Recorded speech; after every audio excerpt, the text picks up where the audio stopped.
We're talking, among other things, about the new US national security strategy, which was published on the White House website the other day. It really scared Europe, but the spheres of influence of the United States are shifting. Let's take, for example, South America, Venezuela, for instance. And if their area of interest shifts there, it's clear that we could lose an important ally in the form of Venezuela if a war suddenly breaks out. Is that really beneficial, so to speak? Is the new US national security strategy really beneficial? Could you tell us, please?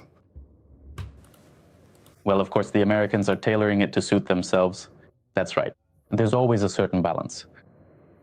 Let's be honest, if the Americans leave Europe in the way they used to be there, start reducing their military presence, stop politically influencing certain processes, and let's say move to Latin America to work on drug trafficking or some other issues, then in some ways that would probably be beneficial for us. So we understand where we've lost something and how much we've gained. As for our ally Venezuela, that's also a very relative matter. And Trump is pushing for a political regime change in Venezuela, but that doesn't mean we're being completely pushed out of there in terms of our interests, opportunities for trade, and so on. Well, for example, let's take Syria again as an example.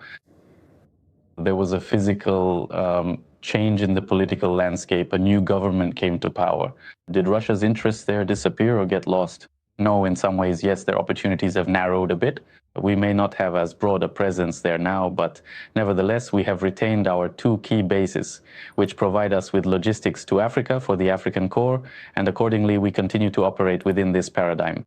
And if you look at the reduction of the commitments we previously had with the regime, with Assad's leadership, back then, we were spending millions of dollars on constant military aid, on carrying out strikes, on fighting the gangs that he couldn't handle on his own.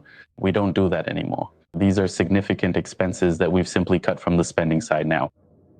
So all of this is actually quite relative. Obviously, it's impossible to completely remove Russia from that region. There are still economic, cultural, and humanitarian ties.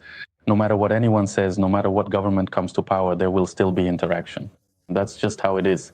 Today it's Maduro, tomorrow it will be someone else. But again, it's not a given that the Americans will do this.